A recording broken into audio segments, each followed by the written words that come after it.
Assalamualaikum warahmatullahi wabarakatuh. Alhamdulillah wassalatu wassalamu ala Rasulillah. Asyhadu an la ilaha illallah wahdahu la syarika lah wa asyhadu anna Muhammadan abduhu wa rasuluhu la nabiyya ba'dah. Allahumma iftah lana wa lakum futuhal arifin bi rahmatika ya arhamar rahimin. Allahumma salli wa sallim wa barik ala sayyidina Muhammadin wa alihi wa ashabihi wa azwajihi wa dhurriyyatihi wa ahli baitihi radhiyallahu anhum ولمشايخنا ولجميع المسلمين والمسلمات والمؤمنين والمؤمنات الأحياء منهم والأموات وتابع بيننا وبينهم بالخيرات رب اغفر وارحم وأنت خير راحمين ولا حول ولا قوة إلا بالله العلي العظيم. Alhamdulillah khair ya ikhwah, insyaallah mari kita lanjutkan bahasan kita. Mudah-mudahan pagi ini antum semua dalam keadaan sehat walafiat dan tidak kurang satu nikmat apapun untuk disyukuri dari Allah Subhanahu wa taala. Mari awali pagi kita dengan zikir pagi.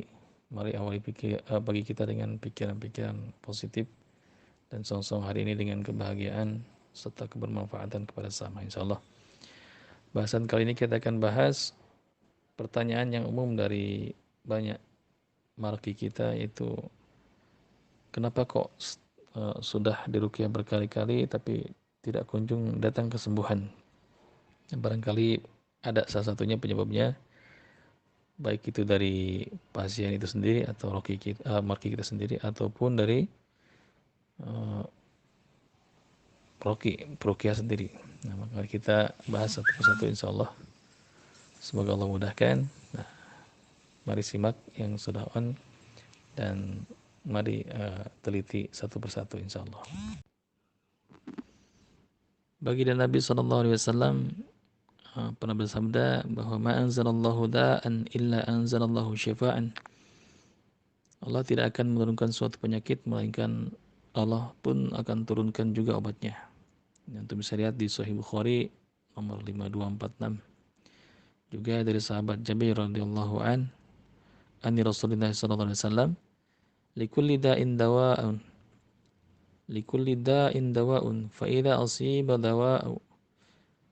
fa idza usiba dawa'un da'i bara'a bi idznillah azza wa jalla. Likulli da'in dawa'un, setiap penyakit itu ada obatnya. Fa idza usiba maka ketika obatnya tepat, usiba dawa'ud da'i bara'a biidznillah, maka sembuhlah penyakit itu dengan izin Allah Azza wa Jalla. Ini sudah jadi satu paket. Ketika Allah turunkan suatu penyakit, maka pasti ada obatnya. Hanya tugas kita ikhtiar kesembuhan, ikhtiar sempurnakan hati, tetap bertawakal kepada Allah Subhanahu wa taala, bukan kepada obat, bukan kepada makhluk, dokter atau peruqyah atau tabib dan lain sebagainya. Maka cara yang kita gunakan adalah cara yang paling syar'i, yang mana kita berharap pahala daripadanya. Jangan sampai kita mencari pengobatan yang sia-sia, apalagi keharuman di sana, ada terhadap keharuman di dalamnya, datangkan murka daripada Allah SWT. Seperti misalkan pengobatan dengan menggunakan darah ular atau sembelihan bukan atas nama Allah dan kemaksiatan yang lainnya, sehingga kita tutup usia kita tutup hari-hari kita dengan kemaksiatan dan kemungkaran naudzubillah wal iyyabillah. Ada sekitar 20 hal yang bisa menyebabkan ruqyah atau prosesi ruqyah ini gagal. 10 dari pasien atau marki dan 10 dari praktisi atau roki. Nah, kita telah satu persatu, mudah-mudahan menjadi ilmu yang bermanfaat dan baiknya kita bisa menghindari. Salah satu penyebab gagalnya proses ruqyah atau mungkin di ruqyah kok tidak sembuh-sembuh, yaitu dari pasien tidak mau diruqyah. Kriteria ini banyak terjadi ketika keluarganya ingin anaknya ini diruqyah, atau misalkan salah satu anggota keluarganya diruqyah, namun si pasien itu sendiri tidak mau diruqyah. Maka ada kaidah di komunitas kita tidak meruqyah orang yang tidak mau diruqyah. Orang yang tidak mau diruqyah sedangkan keluarganya berharap ada ustadz yang mau ruqyah, paling kita lebih tekankan kepada tazkiyatun nafs atau lebih ke tarbiyah iman, tarbiyatul iman wa tarbiyatul amal. Maka kita lebih ke arah nasihat untuk dia. Jadi diajak dulu sampai si pasien ini benar-benar mau diruqyah. Orang yang tidak mau diruqyah, maka benteng perisai diri dalam hatinya itu akan sangat kuat dan sulit dijebol. Bacaan Quran menjadikan dia tidak akan berefek apa-apa, bahkan tidak didengar. Atau misalkan kita beri minum air ruqyah pun tidak akan diminum. Kita beri nasihat, kita beri apapun tidak akan masuk. Maka sebaiknya kalau misalkan pasien tidak mau diruqyah, walaupun keluarganya ingin dia diruqyah, sebaiknya tekankan dulu ke keluarganya agar dibujuk dulu, atau kita yang membujuk pasien ini agar mereka mau berubah. Tanyakan kepada pasien, apakah kamu mau seperti itu saja sampai mati, ataukah kamu ingin berubah menjadi orang yang lebih baik dan bermanfaat? Maka tanyakan itu. Apakah kamu akan seperti saja menikmati penderitaan, rasa sakit yang berkepanjangan? Kalau mau sembuh, insya Allah kita akan bantu untuk kesembuhan dan doakan kepada Allah SWT. Ini salah satunya. Kemudian pasien juga kadang-kadang ada yang punya beranggapan hanya ingin diruqyah, bukan ingin sembuh. Ini karena penasaran, ini termasuk dalam kategori yang pertama ini. Jika pasien ingin tidak mau diruqyah tapi hanya ingin hanya ingin coba-coba bagaimana sih rasanya diruqyah, itu dia. Sensasinya atau rasanya bagaimana sih? Nah, dia coba-coba, ini bukan keinginan pasien untuk sembuh tapi ingin diruqyah. Pasien tidak mau diruqyah, ingin dia ingin diruqyah tapi bukan untuk sembuh. Ini sama dengan kategori ini. Maka waspada ketika kita tanyakan kepada pasien, kenapa mau diruqyah? Saya penasaran saja bagaimana diruqyah itu rasanya, gitu. Maka sebaiknya kita tidak meruqyah mereka. Guru kami berkata ini buang-buang waktu namanya. Sebaiknya hindari orang-orang seperti ini. Atau sarankan dia untuk diruqyah oleh peruqyah yang lain.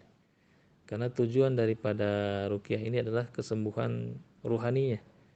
Tujuan paling utama kesembuhan akidahnya. Dan kesembuhan ruhani lebih berefek pada kesembuhan jasmani sehingga lebih tuntas secara keseluruhan. Nah, kalau kita hanya meruqyah terus ruhaninya belum sembuh, maka besok lusa dia akan kembali jinnya itu sakit kembali dan akhirnya kita harus meruqyahnya ulang sampai berlangganan tiap minggu diruqyah. Nah, itu yang kita hindari. Maka sembuhkan dulu imannya, sembuhkan dulu hatinya, sembuhkan dulu akidahnya. Otomatis gangguan itu cukup sekali kita usir dan bersifat permanen sampai dia menemui ajal, insya Allah.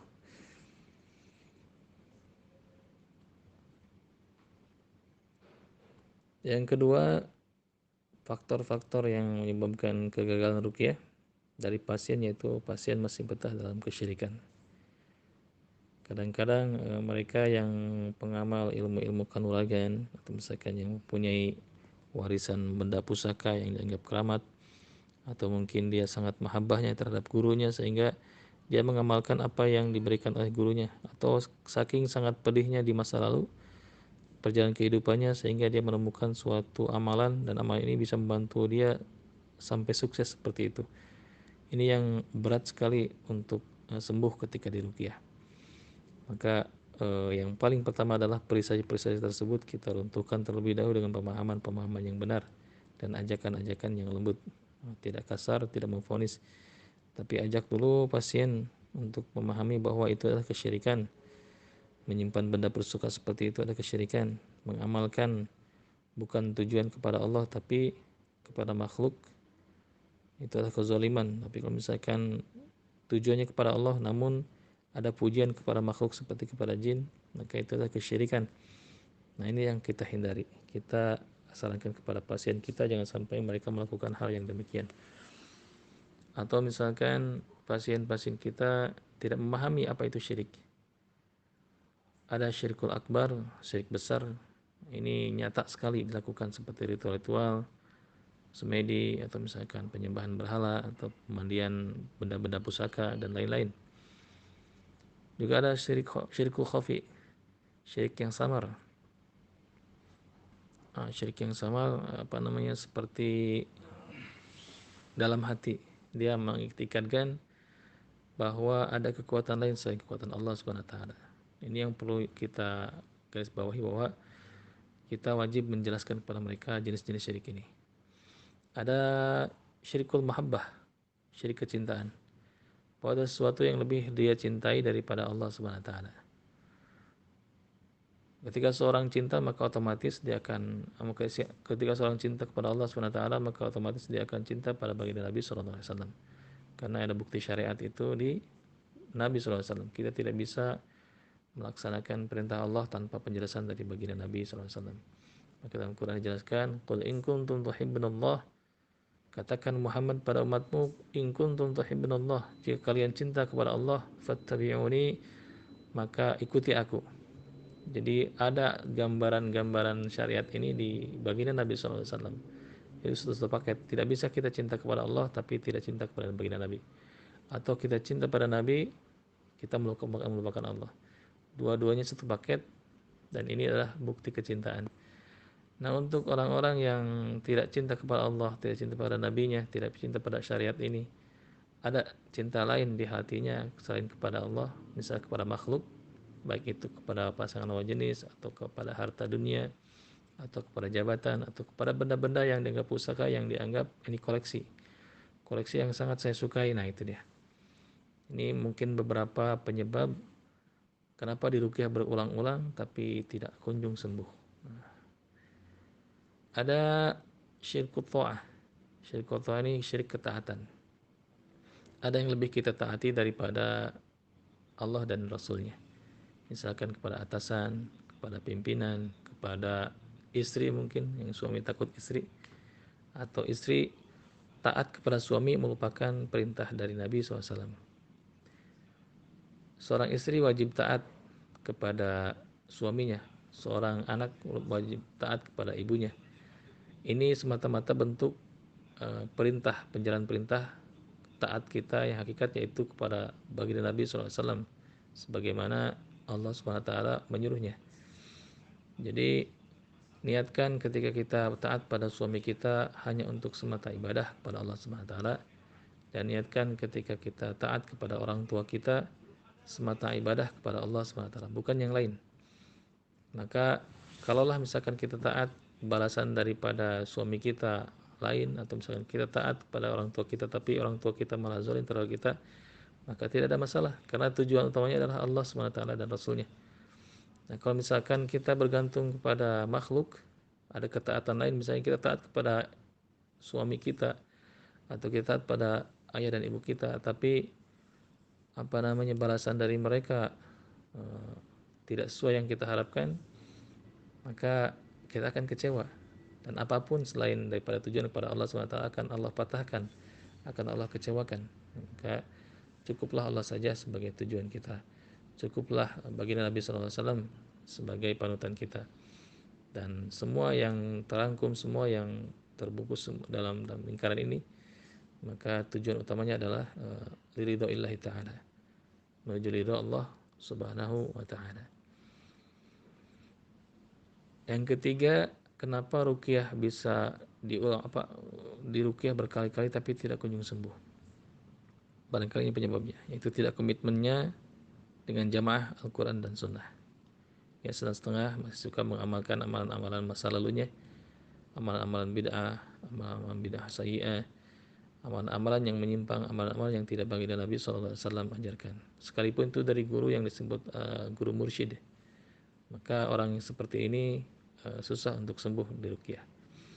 Jadi ketika kita ruqyah, terus kita sarankan untuk meninggalkan amalan-amalannya, wirid-wirid overdosisnya, atau puasa-puasa yang tidak disyariatkan misalkan, bahkan diambil dari hadis-hadis palsu, maka kita tunggu minggu depan. Kalau misalkan dia datang lagi untuk minta diruqyah, jangan kita layani, kecuali mereka meninggalkan amalan-amalan tersebut.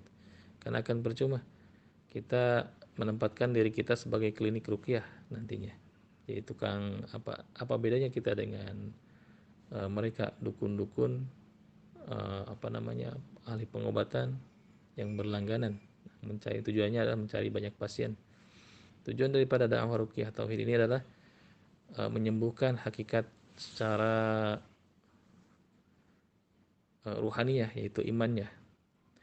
Kalaulah kita tidak bisa menyembuhkan itu adalah urusan Allah, atau misalkan tidak ada perubahan dari ruqyah kita, setidaknya kita menyembuhkan akidahnya, berusaha menyembuhkan akidahnya, berusaha menyembuhkan imannya, karena itu adalah harga yang paling mahal di setiap orang. Apa gunanya hidup ribuan tahun, apa gunanya hidup puluhan tahun dengan penderitaan atau dengan kesuksesan, tapi ditutup usia dengan tidak membawa iman. Na'udzubillah, tsumma na'udzubillah. Kemudian yang keempat, penyebab kenapa ruqyah gagal atau kenapa di ruqyah berkali-kali tidak sembuh-sembuh, yaitu pasien sudah mengeluh dan berputus asa dari rahmat Allah SWT. Berputus asa yang sangat akut, kecewa, bahkan dia tidak ada harapan lagi, dia sudah putus asa aja. Nah, Ibnu Qayyim al-Jauziyah pernah mengatakan bahwa putus asa itu lebih buruk daripada kematian. Jika kematian hanya memisahkan jasad dengan ruh, maka putus asa memisahkan antara ruh kita dengan Allah Azza wa Jalla. Maka putus asa hukumnya ini dosa besar. Dalam surat Yusuf ayat 87, Allah berfirman bahwa sungguhnya tidak berputus asa dari rahmat Allah melainkan kaum yang kafir. Alhamdulillah. Kalau misalkan kita sakit tidak kunjung sembuh, atau misalkan kita diruqyah tapi masih ada gangguan dan kita menyerah sampai di sana, maka itulah yang disebut dengan putus asa, menyerah dari pertobatan, padahal obatnya di sana. Maka yang paling harus kita tekankan kepada pasien kita adalah untuk bersemangat terus-menerus.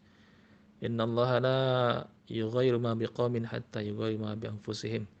Allah tidak akan mengubah suatu keadaan suatu kaum sehingga kaum tersebut mau merubah dirinya sendiri. Maka tekankan ayat tersebut kepada mereka sebagai taklimat. Sedangkan kami para peruqyah, bahkan dokter manapun, bahkan master ruqyah pun atau syekh ruqyah pun tidak akan mampu menyembuhkan kalau antum tidak mau sembuh. Maka jangan berputus asa dari rahmat Allah. Terus lakukan ruqyah mandiri, terus lakukan amalan-amalan pembentengan seperti misalkan zikir pagi dan petang, dan terus lakukan amalan-amalan sunnah untuk membentengi diri dan untuk mengusir mereka dari ruqyah mandirinya. Berbahaya sekali putus asa ini. Maka tekankan dengan jelas dan tegas kepada mereka bahwa ruqyah ini tidak akan berefek apa-apa kalau antum sendiri tidak mau sembuh.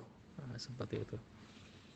Jadi obat sehebat apapun, semahal apapun, pelayanan medis atau misalkan non medis atau misalkan ruqyah sehebat apapun tidak akan berefek apa-apa kalau dirinya sendiri tidak mau sembuh dan berputus asa dari rahmat Allah.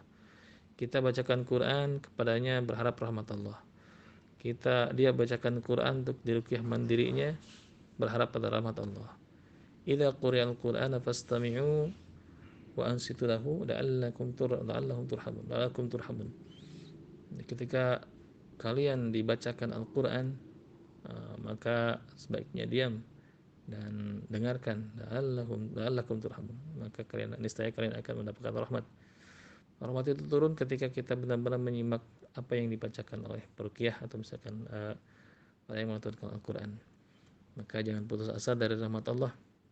Sekalipun kita seorang pendosa, dosa kita seperti pasir di pantai dan buih di lautan, atau dosa kita sebesar gunung, maka kembali bertobat sebelum ajal menjemput adalah cara terbaik. Semuanya Allah ampuni. Innallaha ghafurur rahim. Sungguhnya Allah Maha Pengampun dan Maha Penyayang. Kembalilah kepada Allah, jangan berputus asa, kesembuhan itu ada dan Allah Subhanahu wa taala menunggu pertobatan kita sebelum ajal menjemput kita. Penyebab lainnya kenapa ruqyah selalu gagal atau misalkan ruqyah tidak berefek apa-apa atau sudah berkali-kali tapi tidak ada kunjung kesembuhan dari pasien, yaitu pasien yang tidak mau memperbaiki kondisi hatinya, tidak mau memperbaiki amal-amalnya, dan memang tidak mau hijrah, tidak mau berubah. Maka ruqyah tidak akan berefek apa-apa, hanya sensasi seketika itu saja. Kita ruqyah, dia agak mendingan baikan dan pulang dalam keadaan ringan, dan kemudian di rumah dilakukan lagi amal-amal yang buruknya.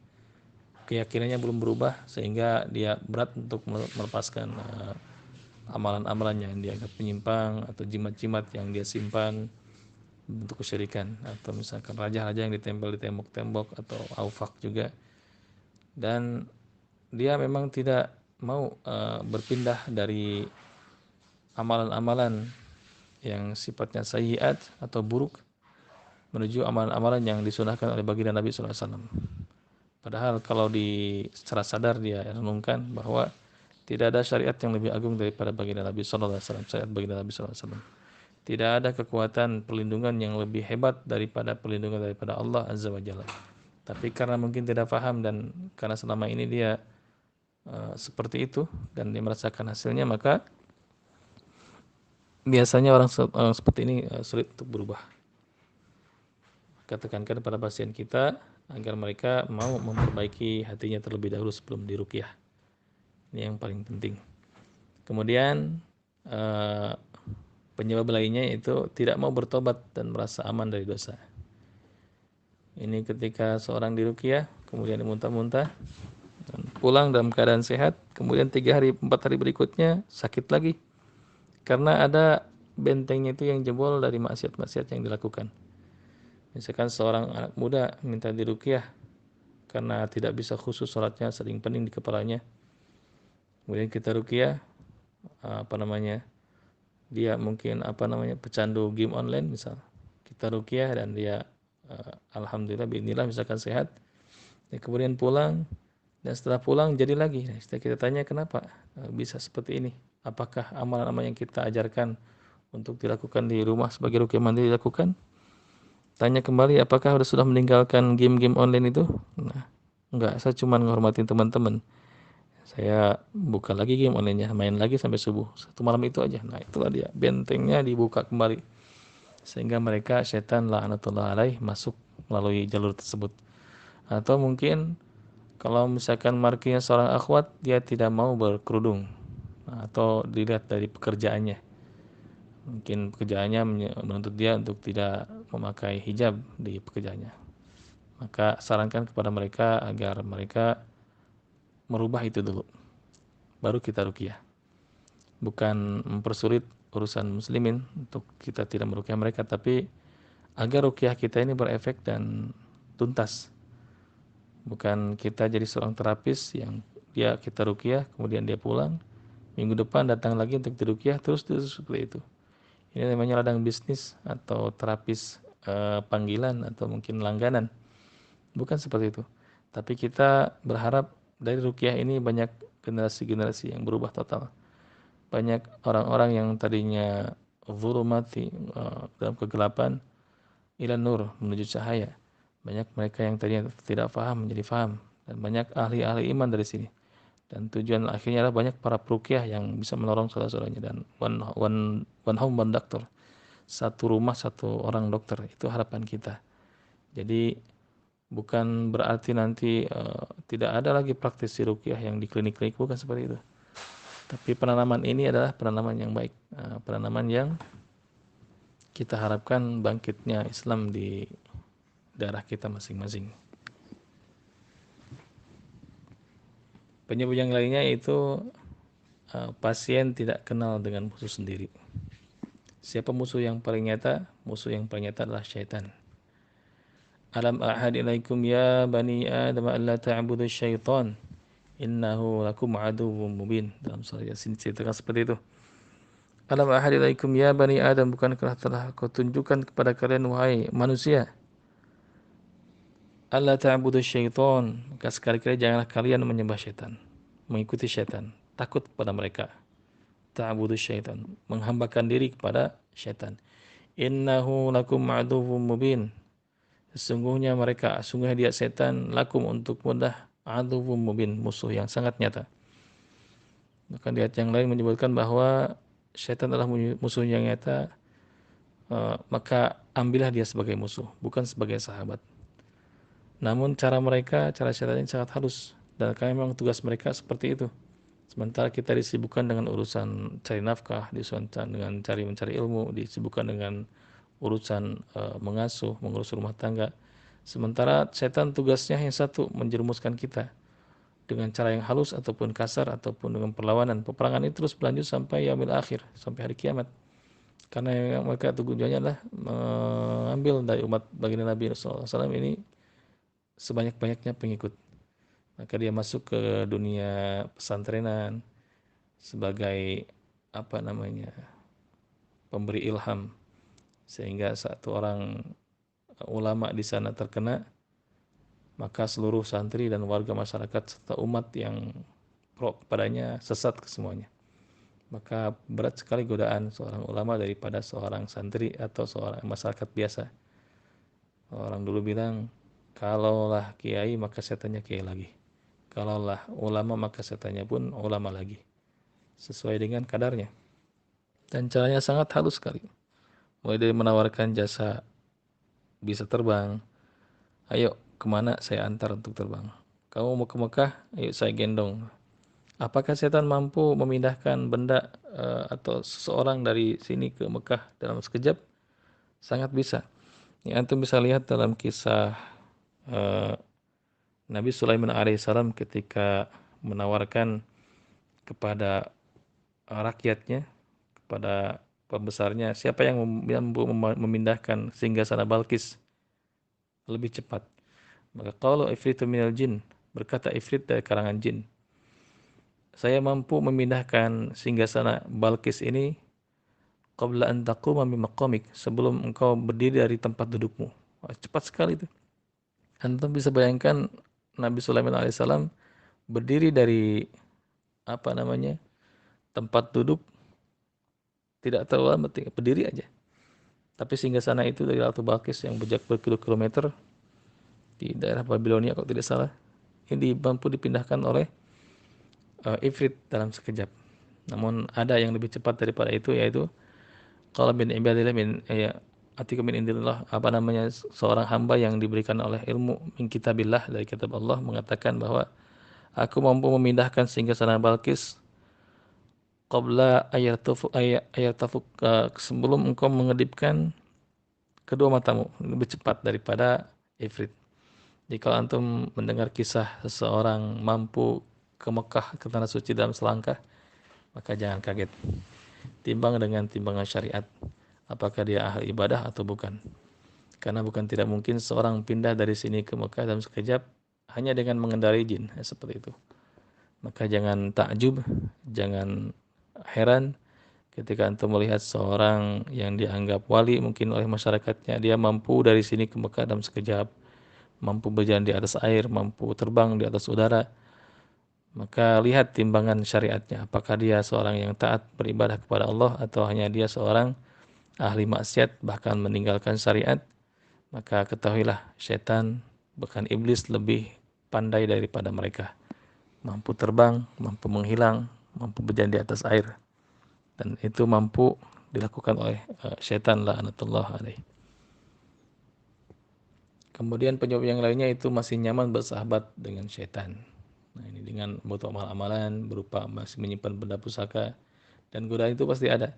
Maka sebelum kita ruqyah, kita fahamkan dulu mereka dengan dakwah yang baik. Ketika mereka faham dan mereka mengerti bahwa berbahaya sekali menyimpan jimat, maka langsung kita razia jimatnya. Razia jimatnya dengan misalkan dengan surat perjanjian, jangan sampai dituntut kembali jimat ini ketika kita sembuh. Razia jimatnya, kita bakar jimatnya, kita musnahkan jimat-jimatnya, baru kita ruqyah. Ini yang tepat. Bukan kita ruqyah dulu, baru setelah itu kita sarankan dia untuk memusnahkan jimatnya. Ini sangat berat. Pulang ke rumah, setan membisiki lagi, merayu lagi, dan akhirnya jimat tersebut dimandikan lagi, disimpan lagi, dirawat lagi. Ini yang paling berbahaya. Maka ruqyah tidak akan berefek apa-apa. Jadi ada harga mahal, bukan dengan materi tapi dengan syarat. Ketika seorang berharap untuk diruqyah oleh kita, kan Bapak masih menyimpan jimat? Oh, ada keris kecil, dibawa Pak? Enggak. Ya, coba kita musnahkan dulu. Kenapa kita harus musnahkan? Ceritakan semuanya, bahayanya menyimpan benda tersebut. Kalau dia tidak mau, ya sudah. Jadi misalkan gimana bisa diruqyah? Katakan kepada mereka, kami tidak bisa meruqyah yang orang yang memiliki jimat.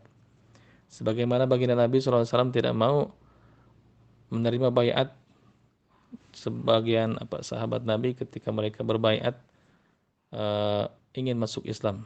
Ada 10 orang datang menghadap Nabi, "Ya Rasulullah, ada sahabat dari Baduy dari pedalaman, dia menghadap untuk berbaiat untuk bersyahadat." Nabi menyalami satu persatu, hanya meninggalkan satu orang. Dan teman-temannya berkata, "Ya Rasulullah, dia pun sahabat kami, kenapa engkau tidak membaiatnya sebagai seorang muslim dengan syahadat?" "Aku melihat di tangannya," kata Nabi, "ada tamimah, ada gelang yang dia anggap pusaka. Apa ini?" Nah, dia berkata, laki-laki ini adalah penangkal obat. Aku sering sakit-sakitan. Maka Nabi membantahnya, "Bahkan tamimah inilah yang membawa kalian kelemahan, bukan kejayaan." Maka orang tersebut melepaskan gelang tersebut dan akhirnya dibaiat oleh baginda Nabi SAW. Nah, sama pun seperti kita anggaplah mahal, kalau Bapak ingin sembuh atau Ibu ingin sembuh, maka serahkan jimat-jimatnya, tamimahnya serahkan kepada kami, kita musnahkan, insya Allah kita akan ikhtiarkan kesembuhan. Ini tugas kami. Nah, seperti itu. Maka jangan diobrol murah ruqyah ini hanya untuk harga rupiah, tapi tanamkan akidah kepada mereka agar mereka benar-benar bertobat dan kembali kepada Allah SWT. Masalah kesembuhan itu urusan Allah, insya Allah. Kemudian yang ke-10, yang ke-9, tidak kenal dengan ruqyah mandiri. Kita lupa mengajarkan kepada mereka ruqyah mandiri. Maka sebaik-baiknya ruqyah adalah ruqyah mandiri. Kita ajarkan mereka sebelum mereka pulang setelah kita ruqyah dengan ruqyah mandiri. Mau dengan terapi baca 3 kul atau misalkan baca tiap usap, atau kita ajarkan mereka dengan mandi ruqyah, mandi air hujan, terapi Al-Baqarah, juga ruqyah rumah. Kita lupa ajarkan itu. Karena memang salahnya di sana. Kita misalkan ruqyah, dia muntah-muntah di rumah, dia terus menyerang itu sampai benar-benar tuntas semuanya. Atau rumahnya benar-benar bersih, steril daripada gangguan jin. Atau bahkan keluarganya pun sama, terlindung dari syaitan la'natullah alaih. Maka ajarkan kepada mereka ruqyah mandiri. Kemudian yang ke-10, tidak memiliki benteng gaib. Benteng gaib ini bukan benteng yang dilakukan dari ritual-ritual seperti sesajen atau bertapak semedi dan sebagainya, tapi benteng-benteng yang dibangun dari sunnah-sunnah baginda Nabi SAW. Kita ajarkan kepada pasien-pasien kita agar mereka senantiasa melazimkan zikir pagi petang, terapi Al-Baqarah, baca Al-Baqarah, baca Quran minimal 1 juz 1 hari dan lain sebagainya. Untuk benteng, jangan telat sholat. Ketika azan berkumandang, laki-laki segera ke masjid, perempuan segera tunaikan sholat tersebut. Juga tutup hijabnya, tutup auratnya dengan hijab dan lain sebagainya. Ini benteng yang kita nanti ajarkan kepada pasien-pasien kita agar ketika jin keluar dan mereka pulang, dia sudah terproteksi dari gangguan jin yang baru atau jin-jin yang lama yang sudah tinggal dan ingin baik lagi. Barangkali itu penyebab daripada para pasien kenapa diruqyah berkali-kali tidak kunjung sembuh. Nah, selanjutnya insya Allah kita akan bahas faktor-faktor kegagalan ruqyah atau kenapa diruqyah tidak sembuh-sembuh dari marki itu sendiri atau dari ruqyah itu sendiri atau dari para praktisi ruqyah itu sendiri. Insya Allah di hari yang lain kita akan bahas ini. Barakallahu fikum. Allahumma inni na'udzubika min ilmi la yanfa' wa na'udzubika min qalbi la yakhsha. Subhanakallahumma wa bihamdika asyhadu an la ilaha illa anta astaghfiruka wa atubu ilaik. Assalamualaikum warahmatullahi wabarakatuh.